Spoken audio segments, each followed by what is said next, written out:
talaga yan. Ang pakiramdam niyan talaga, siyempre, sarap. Palambutin ko muna para sigurado. Para kung mahina man si tatay sa pagtanggap ng pain, ay maaalala yan. Yan, hapusin ko muna ng pagmamahal tayo. Yan.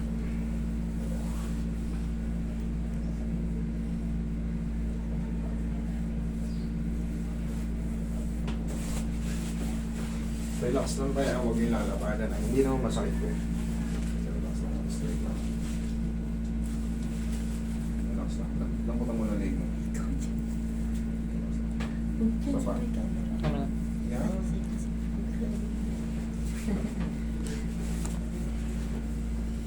Kayang pumamiwang tayo? Hindi. Hindi. Kaya. Hindi kaya. Hindi ba kaya? Sigaw lang ng Dharma kung sakali.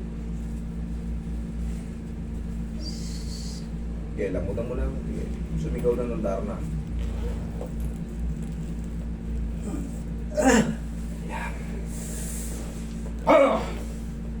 Naramdaman mo tayo? Hindi nga tayo. Hindi nga tayo. Tay, ayos lang? Okay. Ayos lang yan. Kaya-kaya mo yan. Pagka may pain, huwag niyong pigilin. Ganun ninyo. Pinaka-the-best. Huwag niyong huwag niyong kimkimin. Huwag niyong... Kasi para ka lang nasa Ferris wheel. Pag ganyan ka ng ganyan, pagbaba mo, suka ka. Kailangan, enjoy mo yung rides. Tay, maganda ng yun. Maganda yung naging adjustment. Naramdaman mo tayo. Pero kaya niya. At least, isa na yun sa mga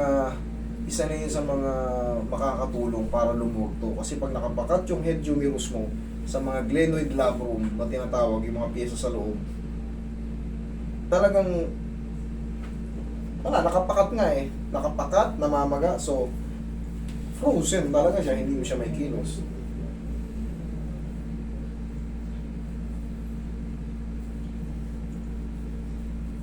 Initial na ginagawa. Relax lang.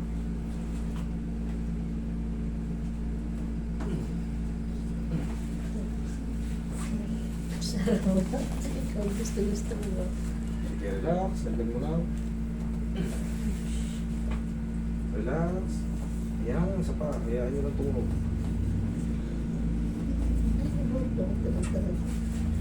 Okay, tayo. Diyan lang muna. Huwag babangon ha. Mamasaging kayo ni Roy. Sige, relax na ha. Relax na. Okay, relax na. Kaya sundan mo lang yung galaw ko. Relax na ha. Wala na ba na. Diyan lang muna. Ang gagawin natin is inhale, exhale lang. Inhale. Exhale. Down. Diyan lang muna. Huwag tatayo. Pag kaya nyo na, kunyari, parang pwede ko nang lakasan ah. Pagka kaya nyo yung pain. Pero pag hindi, normal lang. Pero pagka natatansya nyo, pahina ng pahina yung sakit, lakasan nyo na. Kasi sigaw lang ng Dharma. Ha? Sigaw lang ng Dharma. Last na to. Ito na yung kailangan ma-overcome nyo. Pero nakabuka na to, konti. Malamang konti na to. Ito naman yung inaabangan ng marami. Okay, sige, relax lang. Sigaw na ng Dharma kung meron. Aalalayan naman natin. Ayos lang? Okay, tapos na eh. Wait lang ha. Sige, tanggalin nyo na yan. Ayan. Titignan natin kung kakayanin ni tatay yung medyo yung mild na to. Kaya. Pakabila. Kasi ito yung magiging exercise mo. Kaya. Lalakasan ko ha. Kaya naman. Kaya. Pakabila. Kaya. O, yan, ganito.